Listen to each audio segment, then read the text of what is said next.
నందు ప్రియ పరిశుద్ధ దేవుని కుమారులారా, దేవుని కుమార్తెలారా, యేసు క్రీస్తు నామములో మీ అందరికీ వందనాలు. తండ్రి అని దేవునికి స్తోత్రాలు. ప్రియులారా, ఈ దినము మనం నేర్చుకునేటటువంటి అంశం ఏంటంటే క్రైస్తవుని ఔన్నత్యము అనే అంశమును ఈ దినాన మనం నేర్చుకోవడానికి ప్రయత్నం చేద్దాం.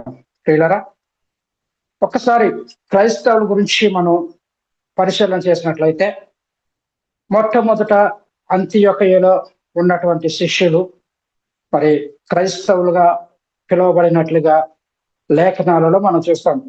అపోస్తుల కార్యముల గ్రంథము 11వ అధ్యాయము 26వ వచనంలో ఆ మాటలను మనం చూడగలుగుతాం. మొట్టమొదటిగా మరి అంతియొకయలో ఉన్నటువంటి శిష్యులు మరి క్రైస్తవులుగా పిలువబడ్డారు. ప్రియులారా, సంఘానికి శిరస్సు క్రీస్తు అయితే శరీరము అనే సంఘములో మనము చేర్చబడుతున్నాము.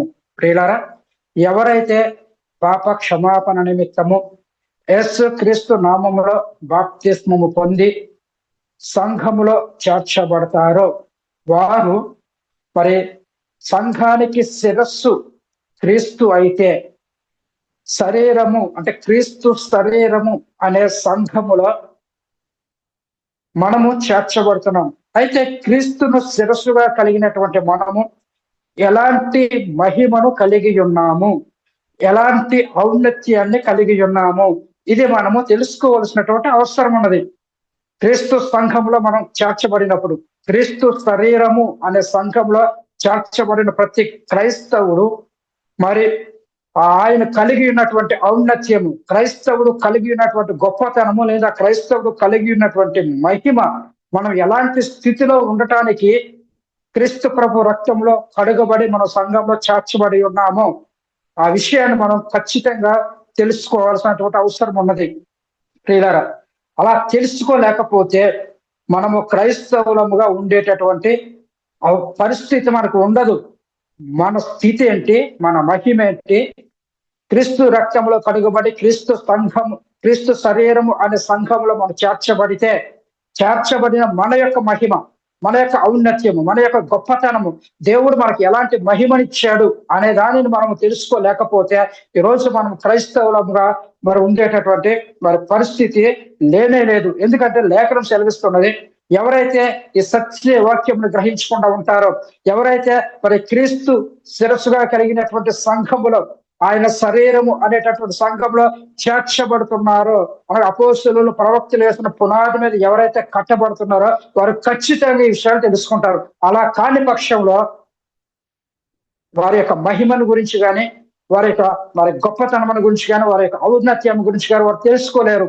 ఇలాంటి వారి గురించి లేఖనం ఏం చెప్తుందంటే, మరి కొరింథీ పత్రికలో మనం చూస్తాం కదా, ఈ జీవిత కాలము మట్టుకే నువ్వు క్రైస్తవుడు అని అనిపించుకుంటే మనుషులందరికంటే నీవు దౌర్భాగ్యుడు అని లేఖనం చాలా స్పష్టంగా తెలియజేస్తున్నది. ప్రియులారా, ఈ 70-80 సంవత్సరముల జీవిత కాలం వరకే నువ్వు క్రైస్తవుడుగా పిలిపించుకుంటే, నువ్వు సరైనటువంటి బాప్తిస్మం పొందకుండా, మారు మనసు పొందకుండా, పాప క్షమాపణ నిమిత్తము యేసుక్రీస్తు నామంలో నువ్వు బాప్తిస్మము పొందకుండా, నీకు నచ్చిన రీతిలో నువ్వు బాప్తిస్మము పొంది మరి సంఘంలో చేర్చబడితే నీ పరిస్థితి ఎలా ఉండదో బైబిల్ చెప్తా ఉన్నది.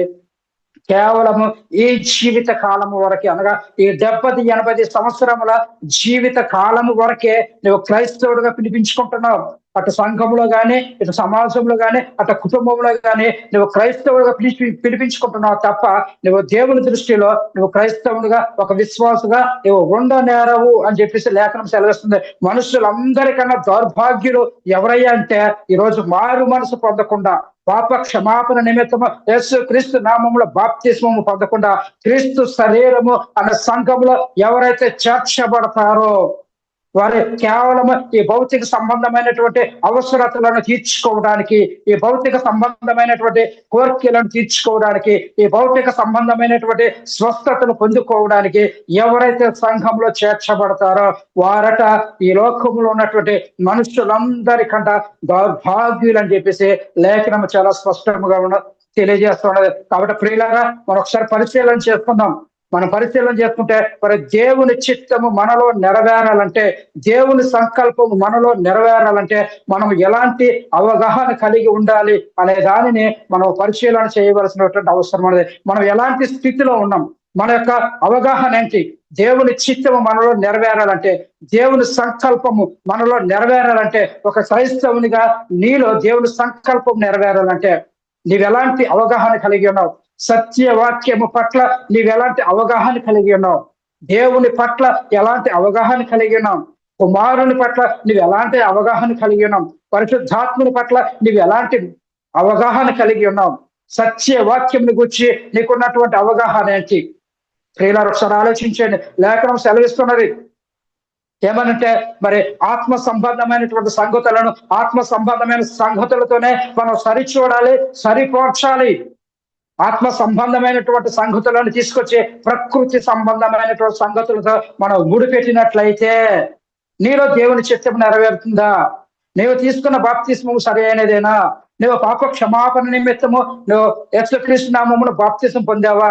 యేసు ప్రభు అని నీ నోటితో నువ్వు ఒప్పుకొని నువ్వు మారు మనసు పొంది నువ్వు రక్షణ పొందావా? ఒకసారి ఆలోచించండి ప్రియులారా. దేవుని చిత్తం నీలో నెరవేరాలంటే, దేవుని సంకల్పం నీలో నెరవేరాలంటే మనం ఎలాంటి అవగాహన కలిగి ఉండాలి అనే దానిని మనం స్పష్టంగా లేఖనాలలో పరిశీలన చేయవలసినటువంటి అవసరం మనకి ఎంతైనా ఉన్నది ప్రియులారా. సంఘంలో చేర్చబడిన నా యొక్క పరిస్థితి ఏంటి? నేనెందుకు సంఘంలో చేర్చబడ్డాను? నేనెందుకు మరి ప్రభువును నమ్ముకున్నాను? నేనెందుకు పాప క్షమాపణ పొందాను అనే దానిని నువ్వు తెలుసుకోవాలి. నువ్వు సంఘంలో చేర్చబడుతున్నావు అంటే నీ పరిస్థితి ఏంటి, నీ స్థితి ఏంటో నువ్వు తెలుసుకోవాలి ప్రియులారా. మనం గ్రహించవలసినటువంటి అవసరం ఉంది. అర్థం చేసుకోవడానికి మనం ప్రయత్నం చేయాలి. అలా గ్రహించి అర్థం చేసుకున్నప్పుడే మనము దేవుని సంకల్పంలో ఉంటాం ప్రియులారా. ఈ రోజు క్రైస్తవులు ఉన్నటువంటి మనము ఒకసారి పరిశీలన చేసుకుంటే, ఒకప్పుడు దేవుడు ఆదామును కన్నాడు, మరి ఆదాము తప్పిపోయాడు. తరువాత దేవుడు తన సొంత కుమారుడైనటువంటి యేసుక్రీస్తు ప్రభువును మరి ఈ లోకానికి పంపించి యేసుక్రీస్తు ద్వారా మరి తిరిగి మనము దేవునికి కుమారులుగా ఉండటానికి మరి దేవుడు ఒక ప్రణాళికను మరి ఏర్పాటు చేసుకున్నాడు. ఈ ప్రణాళిక ఎప్పుడంటే మరి జగత్తు పునాది వేయబడక మునిపే దేవుడు సంకల్పించినటువంటి సంకల్పం ఏంటంటే, మరి ఆదాము మరి దేవుని కుమారుడుగా ఉండటానికి మరి అవకాశాన్ని కోల్పోయాడు. ఆదాము తప్పిపోయాడు. తర్వాత దేవుడు తన సొంత కుమారుడు మన ప్రభు అయినటువంటి యేసుక్రీస్తును మరి ఈ లోకానికి పంపించి యేసుక్రీస్తు ద్వారా మనం తిరిగి దేవునికి కుమారులముగా ఉండటానికి దేవుడు ఒక ప్రణాళికను ఏర్పాటు చేశాడు. ఆ ప్రణాళిక జగత్తు పునాది వేయబడక మునిపే ఆయన ప్రణాళిక కలిగి ఉన్నాడు. ఈ ప్రణాళికను ఏర్పాటు చేసే క్రమంలో మనం ఏమవుతున్నామంటే కనబడుతున్నాము ప్రియులారా. మనం కనబడుతున్నాం. ఏ విధంగా కనబడుతున్నామంటే సత్యవాక్యము వలన కనబడుతున్నామని చెప్పేసి లేఖనము చాలా స్పష్టంగా తెలియజేస్తున్నది ప్రియులారా. దేవుడు మనలను కన్నాడు. యాకోబు పత్రిక 1వ అధ్యాయం 18వ వచనాన్ని మనం పరిశీలన చేసుకుంటే, ఆయన తాను సృష్టించిన వాటిలో మనము ప్రథమ ఫలముగా ఉండునట్లు సత్యవాక్యము వలన మనలను తన సంకల్ప ప్రకారము కనెను. దేవుడు మనలను కన్నాడని ఏ విధంగా అంటే తన సంకల్ప ప్రకారము మరి సత్యవాక్యము వలన మనలను మరి కని ఉన్నాడని చెప్పేసి లేఖనము చాలా స్పష్టంగా తెలియజేస్తున్నది. తన సంకల్ప ప్రకారము కనబడినటువంటి వాళ్ళే క్రీస్తు శరీరం అనే సంఘంలో చేర్చబడినటువంటి వాళ్ళు. ప్రియులారా, ఆలోచించేయండి. దేవుని సంకల్ప ప్రకారము మనము కనబడాలి. దేవుని సంకల్ప ప్రకారము మనము కనబడాలంటే తాను సృష్టించిన వాటిలో మనము ప్రథమ ఫలముగా ఉండునట్లు. చూసారండి, ఈ సృష్టి యావత్తును కలుగు చేసినటువంటి దేవుడు దేనిని కూడా ప్రథమ ఫలముగా ఎంచలేదు. కానీ ప్రియులారా, మరి మనలను తన పోలికలో తన స్వరూపమందు చేయబడినటువంటి మనము దేవుని స్వారూప్యంలో ఉన్నటువంటి మనలను దేవుడు ప్రథమ ఫలముగా ఉండటానికి ఆయన ఎంచాడండి. మనలను ప్రథమ ఫలముగా ఎంచాడు. ఈ సృష్టిలో ఏ జీవరాశిని కూడా ఆయన ప్రథమ ఫలముగా ఎంచలేదు. కానీ కేవలము మనిషిని మాత్రమే ప్రథమ ఫలముగా ఎంచినట్లుగా మనం లేఖనాలలో చూడగలుగుతాం. తన సంకల్ప ప్రకారము మనం కనబడాలి.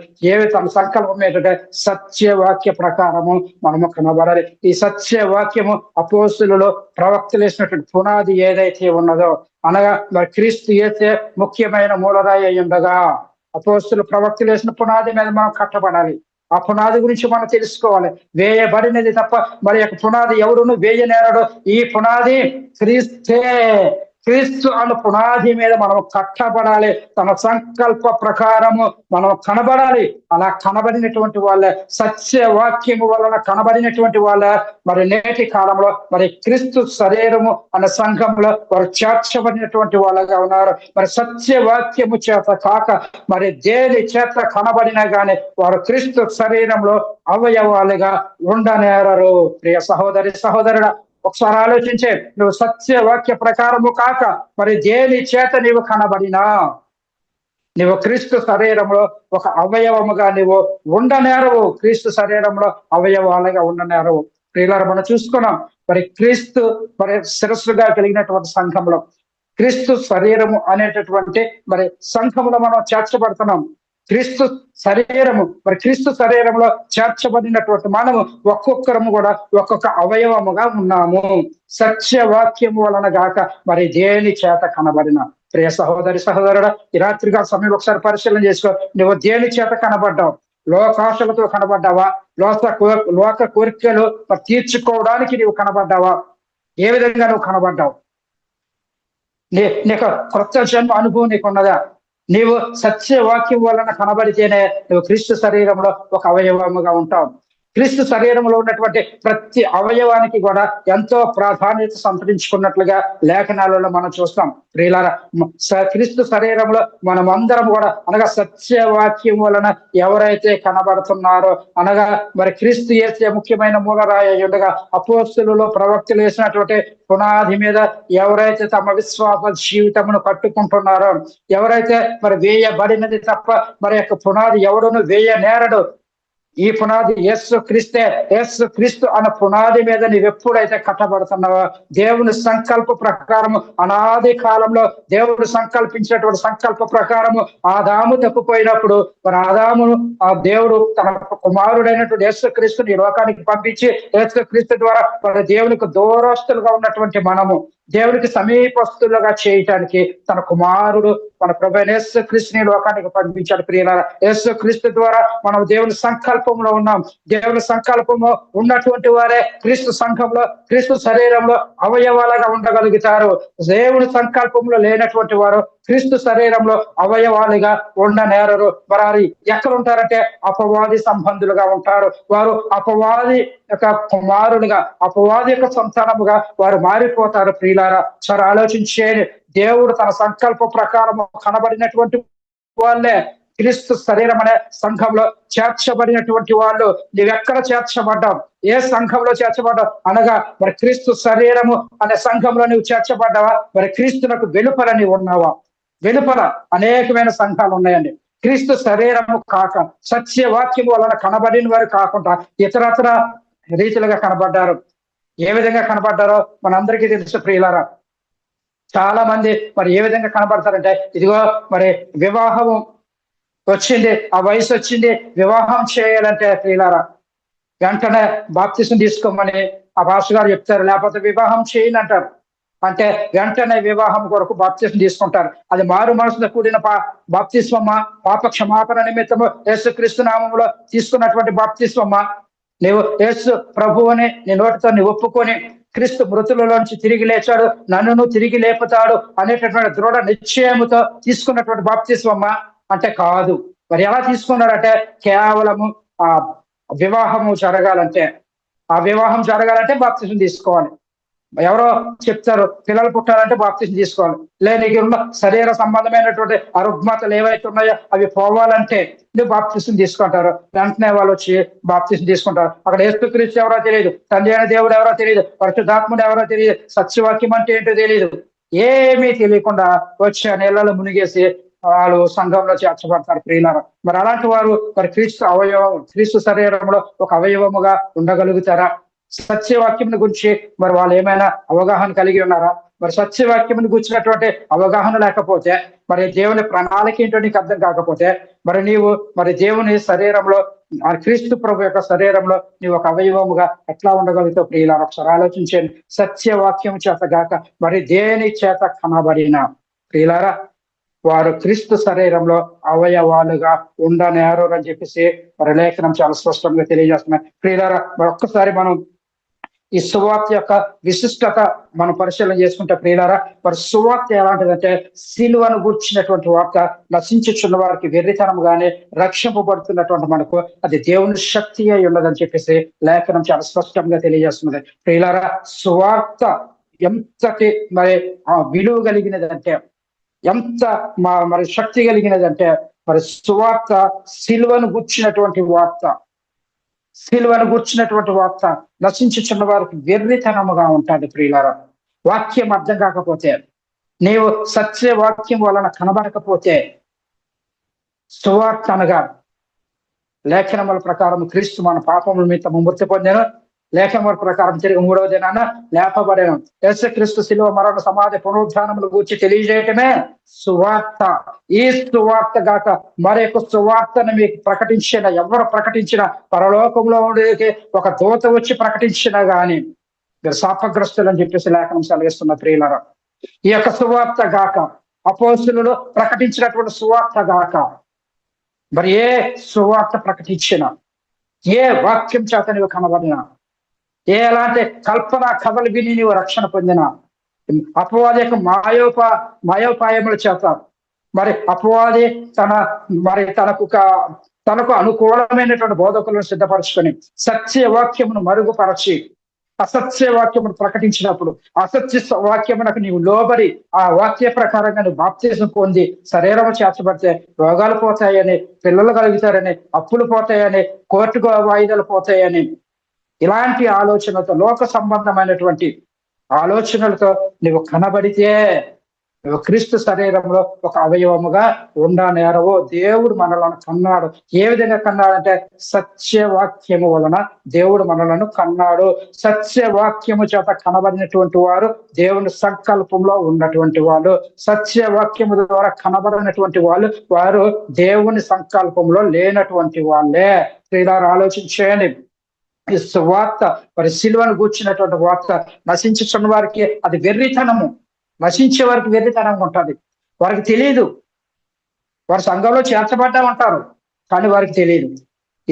ఆ సిలువను కూర్చున్నటువంటి వార్త నశించుతున్న వారికి వెర్రితనంగా ఉంటాయి, కానీ రక్షింపబడుతున్నటువంటి మనకు దేవుని శక్తి, ఒక ఆత్మను రక్షించేటటువంటి శక్తి దేవుని సువార్తలో ఉన్నది, సత్యవాక్యములో ఉన్నది. నీ ఆత్మ పాతాళ లోకానికి వెళ్లకుండా, నీ ఆత్మ ఎత్తే నరకానికి వెళ్లకుండా నిన్ను రక్షించేది, నీకు జీవమునిచ్చేది, నిన్ను బ్రతికించేది, నేను దేవునికి సమీపస్తుగా చేసేది దేవుని వాక్యము. ఆ వాక్యంలో అంత శక్తి ఉన్నది ప్రియులారా. ఆ సత్య వాక్యము ద్వారా మనము కనబడినటువంటి వాళ్ళముగా ఉండాలి ప్రియులారా. ఆ సత్య వాక్యం వలన మనము కనబడితేనే క్రీస్తు ప్రభు యొక్క శరీరంలో అవయవాలుగా ఉంటాం. క్రీస్తు ప్రభులో ఉన్నటువంటి ఆ శరీరంలో ఉన్నటువంటి అవయవాలన్నీ కూడా మరి అన్నింటికి కూడా మరి ఒక ప్రాధాన్యత ఉన్నదండి. ప్రతి అవయవానికి ఒక ప్రాధాన్యత ఉన్నది. మన శరీరంలో ఉన్నటువంటి ప్రతి అవయవానికి, ప్రతి నరానికి, ప్రతి కీళ్లకు, ప్రతి మూలుగకు, ప్రతి అవయవానికి ఒక ప్రాధాన్యత ఉన్నది. అందుకనే ఈ శరీర అవయవాల గురించి కొరింథీ పత్రిక మనం చూస్తాం. అన్ని అవయవాల గురించి కూడా చాలా స్పష్టంగా అక్కడ రాయబడిన ప్రియులారా. కాబట్టి ఒకసారి ఆలోచించండి. సిలువను గూర్చిన వార్త, సిలువను గూర్చి నేను సిగ్గుపడు వాళ్ళను కాను, ఎలాగ నమ్ము ప్రతి వానికి, మొదట యూదునికి గ్రేసు దేశస్తునికి కూడా రక్షణ కలుగు చేయటకు అది దేవుని శక్తి అయి ఉన్నది ప్రియులారా. దేవుని శక్తి దేంట్లో ఉన్నదంటే దేవుని వాక్యంలో ఉన్నది. దేవుని వాక్యంలో ఉన్నది ప్రియులారా. ఒకసారి ఆలోచించండి. కాబట్టి ఈ సత్యవాక్యము చేత మనము కనబడాలి. ఈ సత్యవాక్యం చేత మనం కనబడాలి. ఈ విధంగా కనబడితేనే మరి ఈ శిరస్సు నుండి వచ్చే నరముల చేత మనము అతుకబడతాము. ఈ శిరస్సు నుంచి అనగా మరి క్రీస్తు ప్రభు యొక్క శిరస్సులో నుంచి వచ్చినటువంటి మరి నరాలు ఏవైతే ఉన్నాయో, ఈ శరీరం ఏదైతే ఉన్నదో ప్రియులారా, మనము ఆ శిరస్సు నుంచి వచ్చేటటువంటి నరముల చేత మనము అతుకబడే వారముగా ఉంటాం. క్రీస్తుతో అతుకబడతామండి, క్రీస్తుతో అంటుకట్టబడతాం. అందుకనే మరి యోహాను సువార్త మనం చూస్తాం కదా, నా యందు మీరును మీ యందు మాటలను నిలిచి ఉన్న ఎడలా అంటున్నాడు. నా యందు మీరును మీ యందు నా మాటలు. ప్రియులారా, ఆలోచించేయండి. మనము క్రీస్తునందు ఉండాలి, క్రీస్తు మాటలు మనలో ఉండాలి. నేను క్రీస్తునందు ఉన్నానని చెప్పుకుంటూ క్రీస్తు మాటలు లేకుండా మరి సాతాను యొక్క తలంపులతో నింపబడితే, భౌతిక సంబంధమైన తలంపులతో నింపబడితే ఈ భూ సంబంధమైనటువంటి ఆలోచనలతో నింపబడితే మరి నువ్వు క్రీస్తు శరీరంలో ఉన్నట్ట లేనట్ట? నువ్వు ఎక్కడ అతుకుబడను? నీ పరిస్థితి ఏంటి? ఒకసారి ఆలోచించండి. నువ్వు క్రీస్తు శరీరంలో అతుకుబడ్డావా? నరముల చేత నువ్వు అతుకుబడ్డావా? లేక మృతతుల్యమైనటువంటి జీవితాన్ని జీవిస్తున్నావా? ప్రియులారా, క్రీస్తు సత్యవాక్యం వలన కాకుండా ఏ విధంగా కనబడినా వారు క్రీస్తు శరీరంలో ఒక అవయవాలుగా ఉండనేరరు. అలా అవయవాలుగా లేనటువంటి వారి పరిస్థితి ఏంటో తెలుసా? ఈ జీవిత కాలం బట్టి వారు క్రైస్తవ పిలిపించుకుంటారు. ప్రియులారా, ఇంకా అంటాడు కదా, జీవించుచున్న వాళ్ళ పేరు మాత్రమే నీకు ఉన్నది, కానీ నువ్వు మృతుడవే. మృతుడు కేవలం శరీర సంబంధముగా బ్రతికాడంతే, ఈ లోకరీతిగా బ్రతుకుతున్నాడు అంతే. దేవుని దృష్టిలో నువ్వు మృతుడవు, నీలో జీవం లేదు. ఎందుకనగా నీలో సత్యవాక్యం లేదు. నువ్వు సత్యవాక్యం ద్వారా నువ్వు కనబడలేదు. నువ్వు ఇతరతర వాక్యముల చేత కనబడ్డావు. ఆశ చూపించారు, సాతానుడు ఆశ చూపించాడు.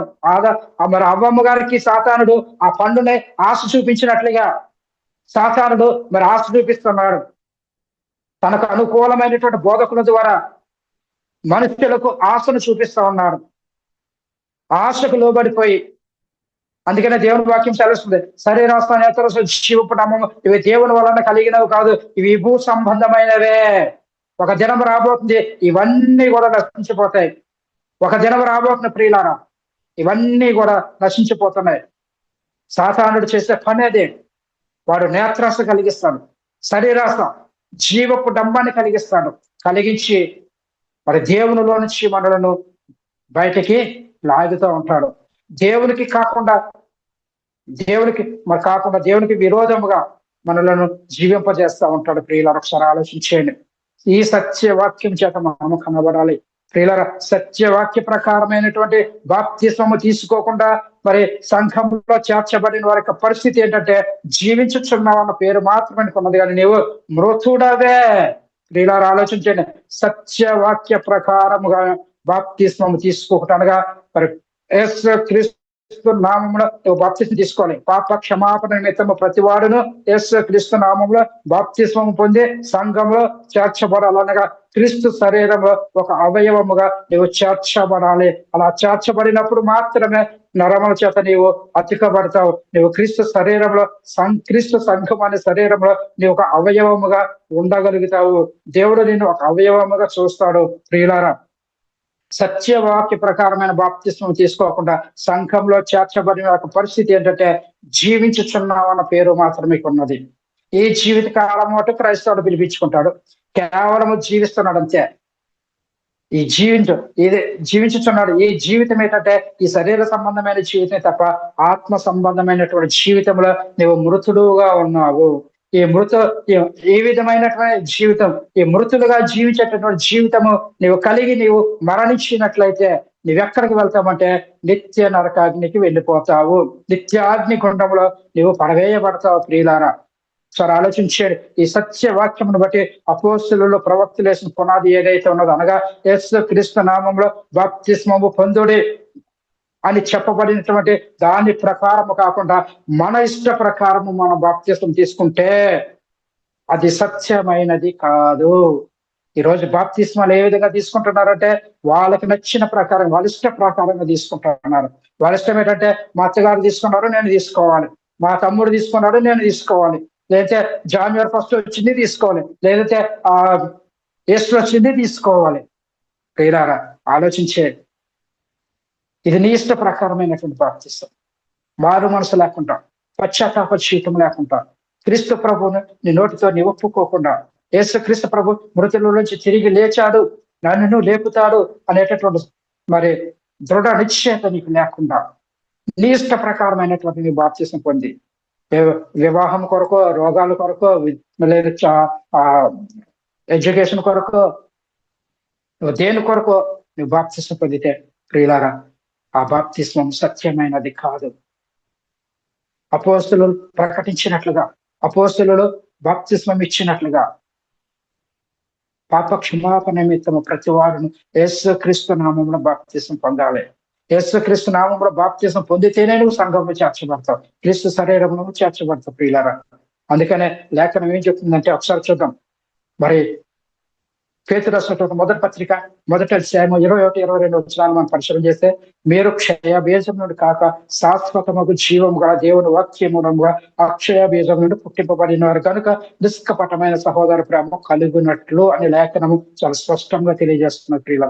మీరు క్షయ బీజం నుండి కాక, క్షయమైపోయేటటువంటి బీజం నుండి కాదు, క్షయ బీజం నుండి కాక శాశ్వతముకు జీవము కలిగిన దేవుని వాక్యమూలముగా అక్షయ బీజం నుండి మనం పుట్టింపబడ్డామండి. అందుకని యోహాను సువార్త అంటాడు కదా, మీరు శరీరాచల వలన మానుషాచల వలన పుట్టినవారు కాదు, మీరు ఎలా పుట్టారంటే మరి నూతనముగా పుట్టినట్టు అక్షయ బీజం నుండి, క్షయ బీజం నుండి కాకుండా మరి అక్షయ బీజము శాశ్వతముగు జీవముగా దేవుని వాక్యమూలముగా అక్షయ బీజం నుండి మీరు పుట్టింపబడ్డారు. అలా పుట్టింపబడిన వారే దేవుని కుమారుడు. తను ఎందరు అంగీకరించగలగా తన నామం విశ్వాసం ఇచ్చిన వారు మాత్రమే దేవుని పిల్లలు అయ్యేటటువంటి అధికారాన్ని దేవుడు అనుగ్రహించాడు. ప్రియులారా, నువ్వు క్షయ బీజం నుండి పుడితే నువ్వు దేవుని పిల్లలుగా ఉండేటటువంటి అవకాశం లేదు. నువ్వు క్షయమైపోయేటటువంటి, నువ్వు శరీరాచల వలన మానసిక వలన పుట్టినట్లయితే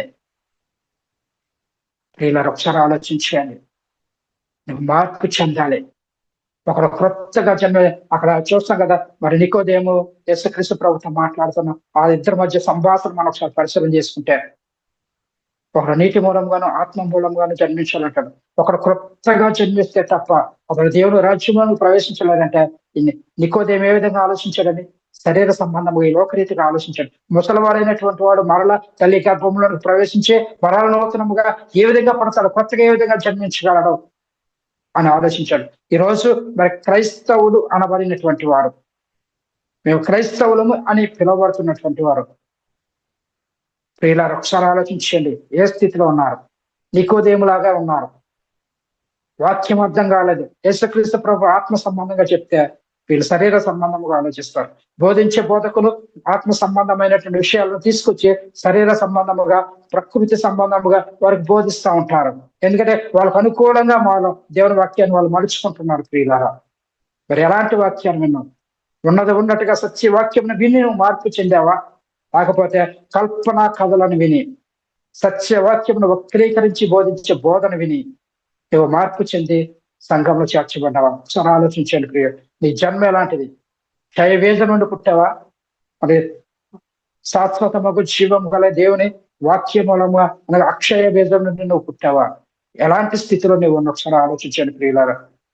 అక్షయ బీజం నుండి పుట్టింపబడినటువంటి వారే క్రైస్తవులు. వాళ్ళు దేవుని అనాది సంకల్పంలో ఉన్నటువంటి వాళ్ళు. అక్షయ బీజం శాశ్వతమగు జీవము కలిగినటువంటి దేవుని వాక్య మూలముగా పుట్టినటువంటి వాళ్ళే దేవుని సంకల్పంలో ఉన్నటువంటి వారు. అట్టి వారే దేవుని వాళ్ళు క్రైస్తవులు. క్రైస్తవులు ఎవరంటే దేవుని సంకల్ప ప్రకారం నువ్వు కనబడాలి. దేవుడు మనలో కన్నాడు, నువ్వు కనబడాలి. నీ జన్మ ఎలాంటిది? ఏ విధంగా కనబడుతున్నావు? ఒకసారి ఆలోచించండి ప్రియులారా. సత్యవాక్య మూలముగా కనబడలేనటువంటి అక్షయ బీజం నుండి మరి పుట్టింపబడినటువంటి వారే క్రైస్తవులు. వాళ్ళు దేవుని అనాది సంకల్పంలో ఉన్నటువంటి వాళ్ళు. వాళ్ళు క్రీస్తును శిరస్సుగా కలిగినటువంటి సంఘంలో చేర్చబడిన వాళ్ళు. ప్రియులారా ఒకసారి ఆలోచించండి. ఎవరు క్రీస్తును శిరస్సుగా కలిగినటువంటి సంఘంలో చేర్చబడుతున్నారంటే దేవుని అనాది సంకల్పంలో ఉన్నటువంటి వాళ్ళు. ఎవరు దేవుని అనాది సంకల్పంలో ఉన్నారంటే సత్యవాక్యం వలన కనబడినటువంటి వారు. వారు క్షయ బీజం నుండి కాక శాశ్వతమగు జీవము గల దేవుని వాక్య మూలముగా అక్షయ బీజం నుండి పుట్టింపబడిన వారు మాత్రమే క్రీస్తును శిరస్సుగా కలిగినటువంటి సంఘంలో వారు చేర్చబడ్డారు. ప్రియులారా సరే ఆలోచించేయండి. సార్ జ్ఞాపకం చేస్తున్నాడు ప్రియులారా. యేసుక్రీస్తు ప్రభువు చెప్పినటువంటి మాటలు మీరు జ్ఞాపకం చేస్తున్నాడు. ఆయన జీవించిన కాలంలో ఆయన చెప్తున్నాడు, గురుగులను గోధుమల గురించి ఆయన మాట్లాడుతున్నాడు. ప్రియులారా రెండు ఒకేలాగుంటాయి. గురుగులు గోధుమలు ఒకలాగుంటాయి. విశ్వాసులు అవిశ్వాసులు ఒకలాగే ఉంటారు. దేవుని కలిగిన వారు దేవుని కలిగి లేనటువంటి వారు ఒకేలా ఉంటారు. ప్రియులారా నేను బాప్తిసం పొందాను, సత్యవాక్యం వలన బాప్తిసం పొందినటువంటి వారు సంఘంలో చేర్చబడతారు.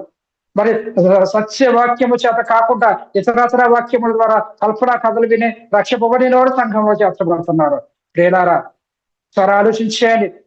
చేర్చబడినా గాని ఎవరు దేవుని సంకల్పంలో ఉన్నారంటే, ఎవరైతే దేవుని అనాది సంకల్ప ప్రకారముగా క్షయబీజం నుండి కాకుండా మరి శాశ్వతమగు జీవము కలిగినటువంటి దేవుని వాక్య మూలముగా అనగా అక్షయ బీజం నుండి పుట్టింపబడతారో వాళ్ళు మాత్రమే దేవుని కుమారులు.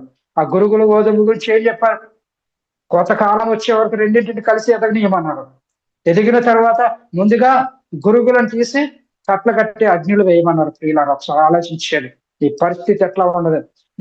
మీరు శాశ్వత మగు జీవము కలిగినటువంటి దేవుని వాక్య మూలముగా నువ్వు జన్మించకపోతే ఆ గురుగులు ఏ విధంగా కాల్చబడ్డాయో నీవు ఆ విధంగా కాల్చబడతావు. ఆ గురుగులు ఏ విధంగా అగ్నిలో పడవేయబడ్డాయో నీ పరిస్థితి కూడా అంతే. ప్రియులారా, ఒకసారి ఆలోచించేయండి. మనం క్రైస్తవులుగా ఉన్నాం. దేవుని చేత మనం కనబడాలి.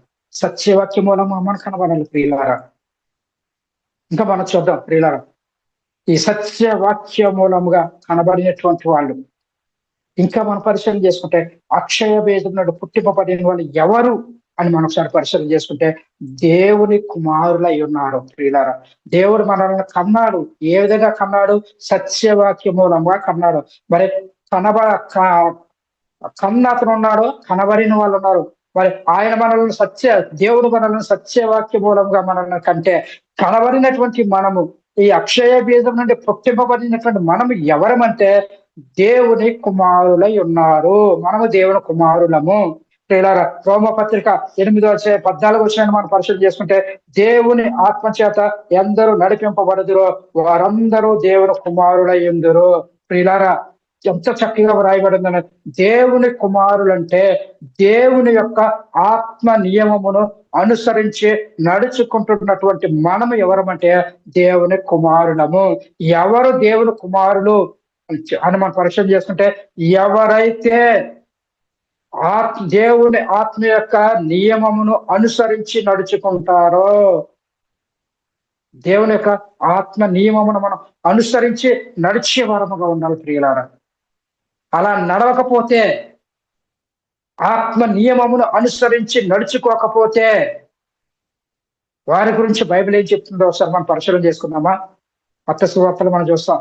7:21 చూస్తే మత్తయి సువార్తలు చూస్తాం. ప్రభువును పిలిచి ప్రతివాడును పరలోక రాజ్యంలోనికి ప్రవేశింపడగానే నా తండ్రి చిత్త ప్రకారము చేయువాడే ప్రవేశించును. నా తండ్రి చిత్తాన్ని మీరు చేయకుండా మీరేళ నన్ను పిలుస్తా ఉన్నారు. అక్రమము చేయువారులారా మీరెవరా నాకు తెలియదు, ఇక్కడి నుంచి పొండి అంటున్నాడు. పొమ్మంటున్నాడండి. ప్రభుని పిలిస్తే ప్రయోజనం ఉన్నదా? ఆయన చిత్తమును జరిగించకుండా, ఆయన సంకల్పమును జరిగించకుండా నీ పట్ల ఆయన కలిగినటువంటి సంకల్పం ఏమై ఉన్నదో, నీవు ఏ విధంగా కనబడ్డావో, నీ జన్మ ఎలాంటిదో ఇదేమీ తెలుసుకోకుండా నీవు జీవించినట్లయితే నీ పరిస్థితి ఏంటి? ప్రియులారా, ఒకసారి ఆలోచించేయండి. ఎలాంటి స్థితిలో నీవు ఉన్నావు? ప్రియులారా, అక్రమం చేసేవారు, అక్రమకారులు ఎక్కువైపోయారు ఈ లోకంలో. సత్యవాక్యం చేత కనబడినటువంటి వారు తక్కువైపోయారు. ప్రియులారా, చాలా ఆలోచించేది. నువ్వే విధంగా కనబడ్డావు? నీ స్థితి ఏంటి? ప్రియులారా, ఒకసారి ఆలోచించేయండి. దేవుని కుమారుడు అంటే దేవుని యొక్క ఆత్మ నియమములను అనుసరించి నడుచుకున్నటువంటి మనము ఎవరమంటే దేవుని కుమారులము. ఇప్పుడు మనము దేవుని పిల్లలమై ఉన్నామని చెప్పేసి, దేవుని కుమారులు అంటే దేవుని పిల్లలు, దేవుడికి కుమారులు. ఆయన సత్యవాక్యము వల్ల మనలో కన్నాడండి. మనం కనబడ్డాం వాక్య మూలంగా. కనబడిన వ్యక్తి ఉన్నాడు, కనబడినటువంటి మనం ఉన్నాము. కనబడిన మనం ఎవరమంటే దేవుని పిల్లలమై ఉన్నాము. దేవుని పిల్లలమై ఉన్నామని చెప్పేసి లేఖనము చాలా స్పష్టంగా తెలియజేస్తుంది. యోహాను రాసినటువంటి 1వ పత్రిక 3:2 ఆ మాటలు మనం చూస్తాం. ప్రియులారా, ఇప్పుడు మనము దేవుని పిల్లలమై ఉన్నాము. మనం ఇక ఏమవుదమో అది ఇంకా ప్రత్యక్షపరచబడలేదు, కానీ ఆయన ప్రత్యక్షమైనప్పుడు ఆయన ఉన్నట్లుగానే ఆయనను చూతము గనుక ఆయనను పోలి ఉందమని ఎరుగుదము. ఆయనను పోలి ఉండాలి. క్రీస్తు స్వారూప్యంలో మనం ఉండాలి. క్రీస్తు స్వారూప్యాన్ని మనం కలిగి జీవించాలి. మనము ఒకప్పుడు ఆదాము దేవుడు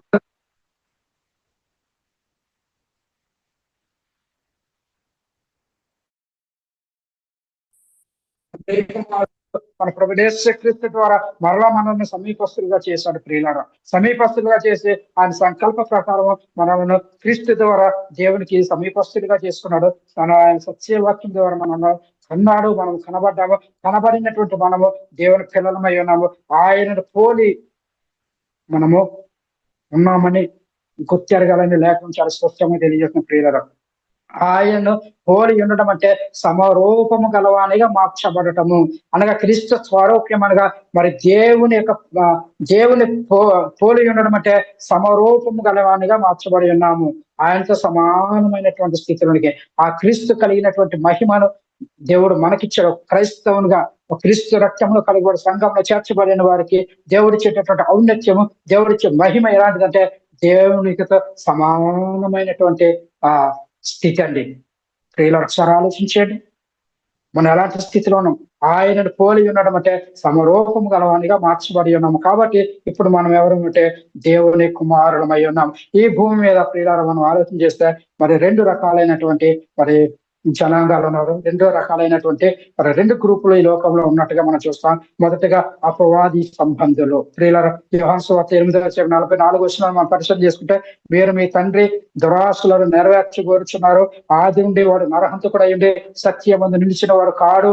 వాని యందు వాడు సత్యమే లేదు. వాడు అబద్ధం ఆడినప్పుడు తన స్వభావం అనుసరించే మాట్లాడిను. వాడు అబద్ధికుడును అబద్ధమునకు జనకుడై ఉన్నాడు. ప్రియులారా సత్యవాక్య మూలముగా కనబడినటువంటి వారు, కనబడలేనటువంటి వారు ఎవరంటే ఇదిగో వారు అపవాది సంబంధులుగా ఉన్నారు. వారి యందు సత్యమే లేదు. సత్యవాక్య మూలముగా కనబడకుండా ఏ వాక్యం చేత నువ్వు కనబడినా, ఏ వాక్యాన్ని సత్యవాక్య ప్రకారం కాకుండా మరి నువ్వు ఏ విధంగా కనబడినా నీవు ఎవరి సంబంధం అంటే అపవాది సంబంధం అని చెప్పేసి లేఖనం సెలవుస్తుంది. ప్రియులారా రెండవ గుంపును మనం చేస్తే వారు దేవుని పిల్లలకు అధికారం కలిగినటువంటి వారు. ప్రియులారా యోహాను సువార్త 1:12-13 చూస్తే తనను ఎందరు అంగీకరించారు అనగా వారికి అందరికీ అనగా తన నామం ముందు విశ్వాసం ఉంచిన వారికి దేవుని పిల్లలకు ఆయన అధికారమును అనుగ్రహించను. వారు దేవుని వలన పుట్టిన వారే గాని రక్తం వలనైనను శరీరేచ్ఛల వలనైనను మానుషేచ్ఛల వలనైనా పుట్టిన వారు కారు. కాబట్టి దేవుని పిల్లలముగా పిలువబడుతున్న మనము ఎవరికి వారసులమంతా ఒకసారి ఆలోచించేయండి. ఇలా దేవుడు సత్యవాక్యం మూలంగా దేవుడు మనల్ని కన్నాడు. కనబడిన మనం దేవునికి పిల్లలముగా ఉన్నాం. దేవునికి పిల్లలముగా ఉన్నటువంటి మనము మరి ఎవరికి వారసులం అంటే మనం దేవునికి వారసులము. ప్రియులారా మనం దేవుని వారసులమై ఉన్నాం. క్రీస్తు తోటి వారసులముగా ఉన్న ప్రియులారా రోమపత్రిక 8:16-17 మనం పరిశీలన చేసుకుంటే మనము దేవుని పిల్లలమని ఆత్మ తానే మన ఆత్మతో కూడా సాక్ష్యం ఇచ్చుచున్నాడు. మనము దేవుని పిల్లలమైతే వారసులము అనగా దేవుని వారసులము క్రీస్తుతో కూడా మహిమ పొందుటకు ఆయనతో శ్రమ పడి నేరల క్రీస్తుతోటి వారసులము. ప్రియులారా ఒకసారి ఆలోచించండి. వాక్యం మనం పరిశీలన చేసుకుంటే శరీర రీతిగా ఈ లోకమును మనము ఎవరికి వారసులం అవుతామంటే జన్మనిచ్చినటువంటి తల్లిదండ్రులకు మనం వారసులం అవుతాం. అది శరీర రీతిగా భౌతికంగా ఈ శరీర రీతిగా మనం ఒకసారి పరిశీలన చేసుకుంటే మరి ఈ లోకంలో మనం ఎవరికి వారసులముగా ఉంటామంటే మనకు జన్మనిచ్చినటువంటి తల్లిదండ్రులకు వారసులముగా ఉంటాం. అయితే ప్రియులారా చదవబడినటువంటి లేఖన భాగమును మనం పరిశీలన చేసుకుంటే మరి మనము ఎవరికి వారసులం అవుతామంటే దేవునికి వారసులం అవుతాము. క్రీస్తుతో కూడా మహిమ పొందుటకు ఆయనతో కూడా శ్రమ పడిన ఎడల క్రీస్తుతోడు వారసులం అండి. ప్రియులారా మనం క్రీస్తుతోడు వారసులమై ఉన్నాం. అందుకని ఇంకా మరి లేఖనం మనం పరిశీలన చేసుకుంటే దేవుని ద్వారా మనం వారసులం అండి. క్రీస్తుతోడు వారసులము, దేవుని ద్వారా మనం వారసులం. గలతీయులకు రాసిన పత్రిక 4:6-7 పరిశీలన చేసుకుంటే మరియు మీరు కుమారులై ఉన్నందున నాయన తండ్రి అని మొర్రపెట్టి తన కుమారుని ఆత్మను దేవుడు మన హృదయములలో పంపెను. కాబట్టి నీవిక దాసుడవు కావు, కుమారుడవైతే దేవుని ద్వారా వారసుడవు. నీవు కుమారుడివేనా? ఎవరి కుమారుడవు? అపవాది కుమారుడువా, దేవుని కుమారుడువా? నువ్వు దేవుని సంబంధిగా, అపవాది సంబంధిగా? నీ జన్మ ఎలాంటిది? సత్యవాక్యం మూలంగా నువ్వు కనబడ్డావా? సత్యవాక్యాన్ని పక్కన పెట్టి నీకు అనుకూలంగా ఉన్నటువంటి బోధనను బట్టి నువ్వు కనబడ్డావా? ఏ స్థితిలో నువ్వు కనబడ్డావు? ఒకసారి ప్రియులారా ఆలోచించండి. దేవుని కుమారుడు అని చెప్పేసి అంటున్నాడు. ప్రియులారా తన కుమారుని ఆత్మ ఎవరి కుమారుని ఆత్మ? చాలా ఆలోచించండి ప్రియులా. చూడండి ఎంత చక్కగా మరి లేఖనంలో, మీరు కుమారులై ఉన్నందున ఆయన తండ్రి అని మొర్రపెట్టి తన కుమారుని ఆత్మను దేవుడు మన హృదయములలోనికి పంపేను. మన హృదయంలోనికి పంపాడు. ఎవరి కుమారుని ఆత్మ? ఎవరి కుమారుడు? ప్రియులారా చాలా ఆలోచించేయండి. ఎవరి కుమారుడు అంటే, ఎవరి కుమారుని ఆత్మని? పరిశుద్ధాత్మ. ప్రియులారా, ఇప్పుడు ఉన్నటువంటి పరిస్థితుల్లో మనం ఎవరమంటే దేవుని వారసులము. సంఘంలో చేర్చబడిన మనము, క్రైస్తవులము ఉన్నటువంటి మనము ఎవరికి వారసులం అంటే, మన కన్న తండ్రి అయినటువంటి దేవునికి మనము వారసులముగా ఉన్నాము. ప్రియులారా ఒకసారి ఆలోచించండి. దేవుని కుమారుని ఆత్మ అంటే పరిశుద్ధాత్మ. ఈ పరిశుద్ధాత్మను మనం పొందుకుంటున్నాం ప్రియులారా. ఇప్పుడున్నటువంటి పరిస్థితిలో మనం ఎవరమంటే దేవుని వారసులం. ప్రియులారా, నువ్వు దేవునికి వారసునిగా ఉన్నావా? సాతానుకు వారసునిగా ఉన్నావా? ఎవరి వారసత్వాన్ని నువ్వు పొందుకోవడానికి సంఘంలో చేర్చబడ్డావు? ఏంటి నీ పరిస్థితి? ఏంటి నీ స్థితి? నీవు కలిగినటువంటి మహిమను ఏంటో నువ్వు తెలుసుకున్నావా? నీవు పొందినటువంటి ఔన్నత్యం ఏంటో, నీవు కలిగినటువంటి ఔన్నత్యం ఏంటో నువ్వు తెలుసుకోగలిగావా? ప్రియ సహోదరి సహోదరుడా, నేను క్రీస్తు సంఘంలో చేర్చబడ్డాను అంటున్నావు. ఏ విధంగా నువ్వు చేర్చబడ్డావు? ఏ విధంగా నువ్వు జన్మించావు? సత్యవాక్య మూలంగా నువ్వు కనబడ్డావా? సత్యవాక్య మూలంగా జన్మించావా? నువ్వు శరీరాచల వల్ల, మానుశాస వల్ల నువ్వు పుట్టినవాడుగా ఉన్నావా? ప్రియులారా, సత్యవాక్యం ద్వారా కనబడిన వారే దేవుని కుమారులుగా పిలువబడతారు. వారు మాత్రమే దేవుని మరి క్రీస్తు శరీరము అనేటువంటి సంఘంలో చేర్చబడినటువంటి వాళ్ళుగా ఉన్నారు. వారే దేవుని కుమారులుగా ఉన్నారు. ప్రియులారా, వారిని మాత్రమే దేవుడు కుమారులుగా ఆయన మరి పరిగణిస్తాడని చెప్పేసి లేఖనం చాలా స్పష్టంగా ఉన్నది. ప్రియులారా, ఒకసారి జ్ఞాపకం చేసుకోండి. సంఘంలో చేర్చబడిన మనము, మరి క్రైస్తవులో ఉన్నటువంటి మనము ఎవరికి వారసులం అంటే, మన కన్న తండ్రి అయినటువంటి దేవునికి మనము వారసులము. మనము సామాన్యమైనటువంటి వారు కాదు ప్రియులారా. మన జన్మ సామాన్యమైనటువంటిది కాదు. ఒక క్రొత్తగా జన్మించాలి. కొత్తగా కాగా ఎవడైనాను క్రీస్తునందున వారు నూతన సృష్టి, పాతవి గతించని, ఇదిగో సమస్తమును క్రొత్తగా జన్మించినటువంటి శిశువును పోలిన వానిగా మనం ఉండాలని. పాపముల నిమిత్తము, పాప పరిహారం నిమిత్తము మారు మనసు పొంది యేసు క్రీస్తు నామంలో మనం బాప్తిస్మం పొంది సంఘంలో చేర్చబడితే, మనము చేర్చబడినటువంటి మనము దేవునికి వారసులము. మన కన్న తండ్రి అయినటువంటి దేవునికి వారసులము మనము. మరి మన పరిస్థితి అంత గొప్పదిగా దేవుడు చూస్తా ఉన్నాడండి. ప్రియులారా, ఎప్పుడైనా నువ్వు గ్రహించావా? సంఘానికి ఎందుకు వస్తున్నాడు? ఏ వాక్యం వినటానికి వస్తాను? కాలక్షేపం చేయడానికి వస్తున్నారా? సత్యవాక్యం వినేవారిని విననీయకుండా మరి దురద చెవులు కలిగిన వారు అనే లేఖనం సెలవిస్తున్నారు. ప్రియులారా, ఏ చెవులతో దేవుడి వాక్యాన్ని వినడానికి వస్తున్నావు? ఏ స్థితిలో వాక్యాన్ని వినడానికి వస్తున్నావు? నువ్వు కనబడినటువంటి ఆ జన్మ ఎలాంటిది? ఏ విధంగా కనబడ్డావు? ఏ విధంగా నువ్వు దేవుని కుమారునిగా పిలువబడుతున్నావు? ఏ విధంగా నువ్వు దేవునికి వారసునిగా ఉన్నావు? మరింతటి ఔన్నత్యాన్ని దేవునికి ఇచ్చినప్పుడు మరి ఈ మహిమను నువ్వు తెలుసుకోవాల్సిన అవసరం నీకు ఉన్నదా లేదా? నువ్వు తెలుసుకోలేకపోతే నువ్వు క్రైస్తవుగా ఉండేటువంటి పరిస్థితి లేదు. ఇది నామకాంతపు క్రైస్తవుడిగా, పేరుకు మాత్రమే క్రైస్తవుగా, ఈ జీవిత కాలం మట్టుకి క్రైస్తవునిగా నీవు ఉన్నట్లయితే ఈ లోకాన్ని విడిచిపెట్టిన మరుక్షణమే నీ పరిస్థితి ఏంటి? నువ్వెక్కడికి వెళ్తావు? నువ్వే స్థితిలో నువ్వు వెళ్తావు? సరే ఆలోచించండి. లాజరు ధనవంతులను జ్ఞాపకం చేసుకుని ధనవంతులు చనిపోయిన మరుక్షణమే, ఫ్రాక్షన్ ఆఫ్ సెకండ్స్, రెప్పపాటు కాలంలోనే ఆయన ఎక్కడికి వెళ్ళిపోయాడండి? నిత్య నరకాగ్నికి వెళ్ళిపోయాడు. అగ్ని ఆరద పురుగు చావనటువంటి స్థలానికి వెళ్ళిపోయాడు. వేదనకరమైనటువంటి స్థలానికి వెళ్ళిపోయాడు. అక్కడ రొమ్ము కొట్టుకుంటున్నాడు. ప్రయోజనం ఉన్నదా? ఈ భూమి మీద దేవుడు నీకు ఆయుష్ ఇచ్చాడు. ప్రియులారా, నీ యొక్క జీవితంలో మరి యొక్క సంవత్సరం అనే దయా కిరీటాలు దేవుడు నీకు ధరింప చేశాడంటే కారణం ఏంటి? నువ్వు సత్యవాక్యమును తెలుసుకోవాలని, సత్యవాక్య ప్రకారం నువ్వు జీవించాలని, దేవునికి వారసునిగా ఉండాలని, దేవుని సంకల్పంలో నీవు ఉండాలని. ఇంతవరకు నువ్వు దేవుని సంకల్పాన్ని తెలుసుకోలేకపోతే ఇగో దేవునికి ఆయుష్ ఇచ్చాడు. నువ్వు దేవుని సంకల్పాన్ని తెలుసుకో. ఆ ధనవంతుడు ఆ అగ్నిగుండంలోనికి వెళ్ళి అక్కడ జ్ఞాపకం చేసుకుంటున్నాడు. తండ్రివైన అబ్రహామా, నన్ను కరుణించు. అది సాధ్యమేనా? అగ్నిగుండంలో నీకు మారు మనసు వస్తుందా? అగ్నిగుండంలో నీకు పాప క్షమాపణ ఉంటుందా? నిత్య నరకాగ్నిలో నుంచి నువ్వు బయటకు రాగలుగుతావా? ప్రియ సహోదరి సహోదరుడా, జ్ఞాపకం చేసుకో. యుగాలు కూడా నీవు ఆరని అగ్నిలో కాలాల్సిన పరిస్థితి ఉన్నది ప్రియులారా. ప్రియ సహోదరి సహోదరుడా, ఆరని అగ్ని చేత నువ్వు కాల్చబడతావు. నీ ఆత్మకు చావు లేదు, ముగింపు లేదు, అంతము లేనటువంటిది. యుగాలు కూడా అగ్నిలో కాలాల్సిందే. దేవుడిని కాల్చి ఇచ్చినప్పుడు నువ్వు జ్ఞాపకం చేసుకో. ప్రభువును జ్ఞాపం చేసుకో. సత్యవాక్యాన్ని నువ్వు జ్ఞాపం చేసుకో. దేవుని సంకల్పాన్ని నువ్వు జ్ఞాపం చేసుకో. తెలుసుకోకపోతే దేవుని సంకల్పం ఏదై ఉన్నదో నువ్వు తెలుసుకోవడానికి ప్రయత్నం చేయి. ఏ ప్రయత్నం చేయకుండా కేవలము ఈ జీవిత కాలం మట్టుకే నేను క్రైస్తవునికి ఈ లోకంలో చలామణి అవుతానని నువ్వు అనుకుంటే నీ ఆత్మ ఎక్కడికి వెళ్తుంది? ప్రియ సహోదరి సహోదరుడు, ఈ లోకాన్ని విడిచిపెట్టిన మరుక్షణమే నీ స్థితి ఏంటి? ఏ స్థితిలో ఉంటావు? నువ్వు ఎక్కడికి వెళ్తావు? ఒకసారి జ్ఞాపం చేసుకుని ప్రియులారా, ఒకసారి మనకు మరి క్రీస్తు రక్తంలో కడుగుబడి మరి దేవునికి వారసులో ఉన్నటువంటి మనము మరి సామాన్యమైనటువంటివి కావు. మనకున్నటువంటి ఆస్తులు ఎలాంటివి అంటే మరి ఈ లోక సంబంధముగా మన తల్లిదండ్రుల ద్వారా సంక్రమించేటటువంటి ఆస్తులు లాంటివి కాదండి. ఈ లోక సంబంధమైన ఆస్తుపాస్తులు కొంతకాలం ఉంటాయి, తర్వాత అవి మాయమైపోతాయి. అవి మనతో వచ్చేవి కాదు, నిత్యము నిలిచేవి కాదు. మరి ఏది నిత్యము నిలిచేదంటే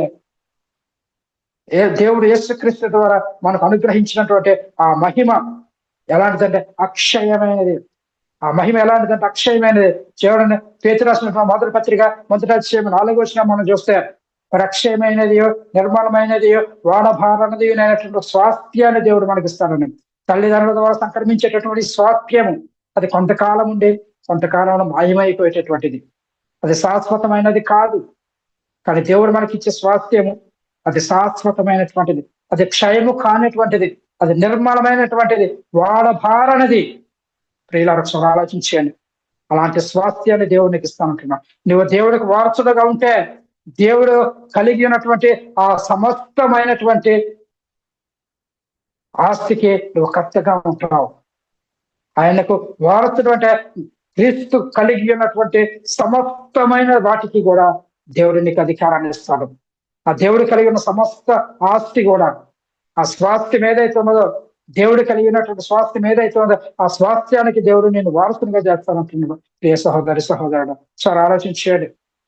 చూద్దాం, మృతులలో నుంచి పేతురు రాసిన మొదటి పత్రిక 1వ అధ్యాయం 4వ వచనం మనం పరిశీలన చేసుకోవాలి. మృతులలో నుండి యేసుక్రీస్తు తిరిగి లేచటం వలన జీవముతో కూడిన నిరీక్షణ మనకు కలిగినట్లుగా అక్షయమైనది, నిర్మలమైనది, వాడభారమైనది నేను స్వాస్థ్యము మనకు కలిగినట్లు ఆయన తన విశేష కనికరం చొప్పున మనలను మరలా జన్మింపజేసెను. తల్లి గర్భంలో నుంచి వచ్చిన జన్మ కాకుండా ఆయన తిరిగి మనలను జన్మింపజేస్తున్నాడని.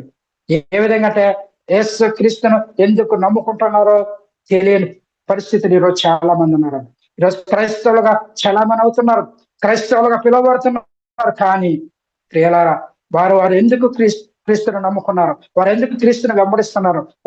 వారు ఎలాంటి ఆలోచనతో క్రీస్తు సంఘంలో చేర్చబడ్డారు అనేది వారికి తెలియదు. వారికి తెలియకుండా చేస్తున్నారు సాతానుడు. అందుకే ఈ యుగ సంబంధమైనటువంటి దేవత అవిశ్వాసులైన వారి మనోనేత్రములకు గ్రుడ్డితనము కలుగు చేసింది. ఈ గ్రుడ్డితనము కలుగు చేయటం ద్వారా సత్యవాక్యమును వారు పరిశీలనగా చూడలేనటువంటి స్థితిని వారు తమ ఆత్మీయ జీవితమును క్రీస్తు అనే బండ మీద కాకుండా ఇసుక నేల మీద కట్టుకుంటున్నారు. అనగా మరి సాతాను యొక్క అడుగు జాడలలో నడుస్తా ఉన్నారు. ప్రియ సహోదరి సహోదరుడా, లేఖనం ఏం చెప్తుంది? కొంతమంది అట మరి వెలగల రాళ్లతో కట్టుకుంటున్నారట, ముత్యములతో కడుతున్నారట, పగడములతో కడుతున్నారట. ప్రియులారా, వీటన్నింటిని పరీక్షించేది అగ్నియే.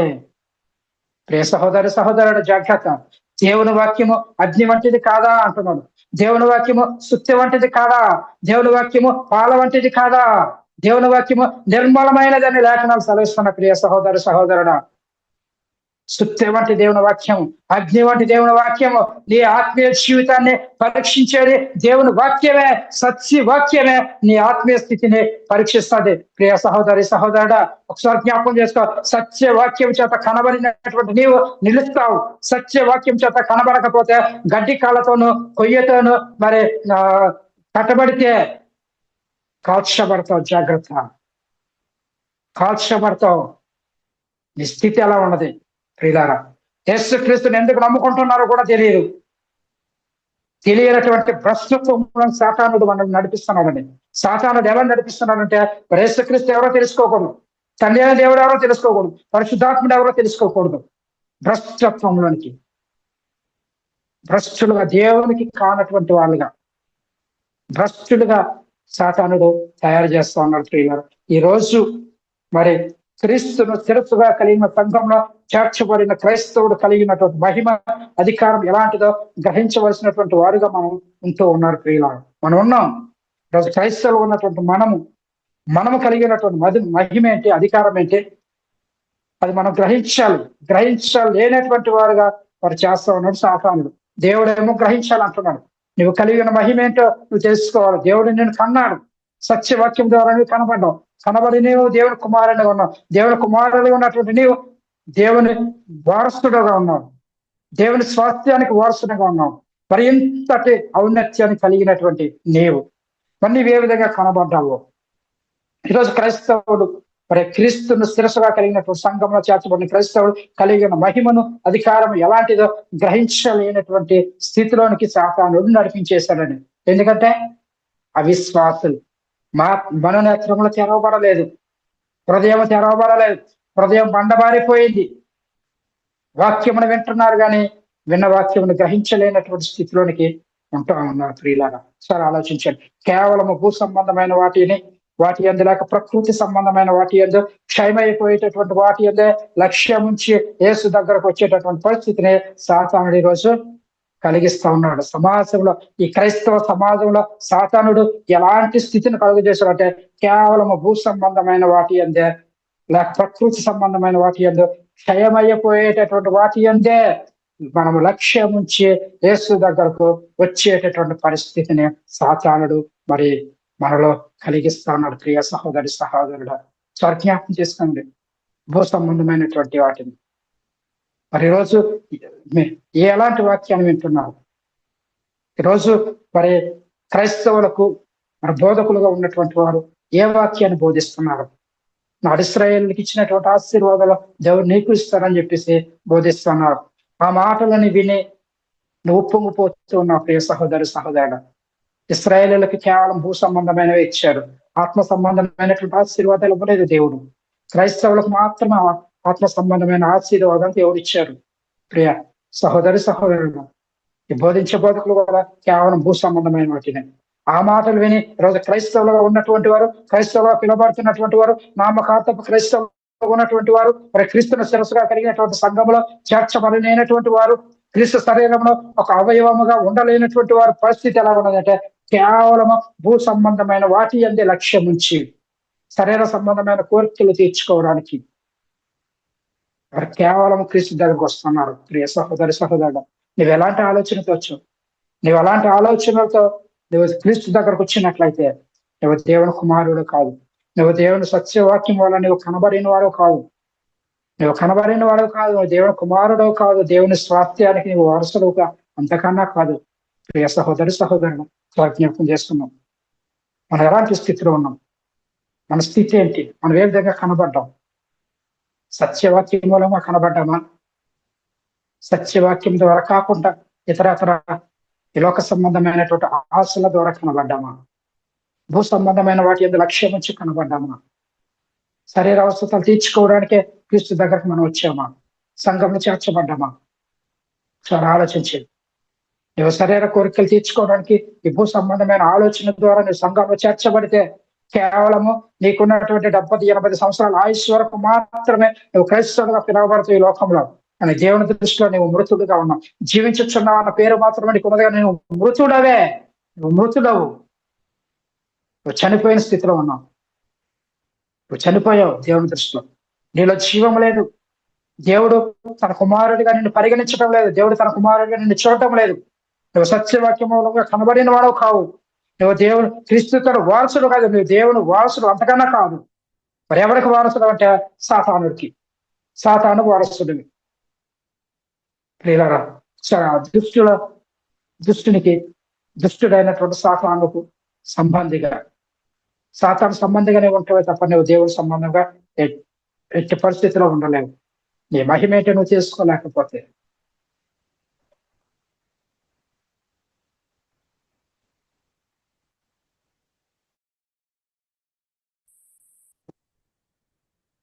ఒకసారి మనం పరిశీలన చేసుకుందాం. ఎప్పటికైనా సత్యవాక్య మూలంగా కనబడకపోతే సత్యవాక్య మూలంగా కనబడడానికి మనం ప్రాధాన్యత ఇద్దాం. సత్యవాక్యమును తెలుసుకోవడానికి ప్రాధాన్యత ఇద్దాం. సత్యవాక్యం బైబిల్ గ్రంథంలో ఎక్కడ ఉన్నది దాన్ని మనం పరిశీలన చేద్దాం. పాప క్షమాపణ నిమిత్తము యేసుక్రీస్తు నామములో మనం బాప్తిస్మం పొందే సంఘంలో చేర్చబడదాం. ప్రియ సహోదరి సహోదరులు, ఒకసారి జ్ఞాపకం చేసుకుందాం. మన స్థితి ఏంటి, మన పరిస్థితి ఏంటి, ఏ స్థితిలో ఉన్నాం ఒకసారి మనం పరిశీలన చేసుకుందాం. దేవుడు మనతో మాట్లాడిన ప్రతి మాట ప్రతి ఒక్క హృదయంలో నీరు కట్టి ఫలింపు చేయను గాక. ఆమేన్. అందరికీ వందనాలు. దేవునికి స్తోత్రాలు. నాకు ఈ అవకాశం ఇచ్చినటువంటి ఆత్మీయ తండ్రి గారికి క్రీస్తు నామములో వందనాలు. చేరువచ్చినటువంటి సహోదరులందరికీ కూడా ప్రభువైన యేసు క్రీస్తు నామములో వందనాలు తెలియజేస్తున్నాను.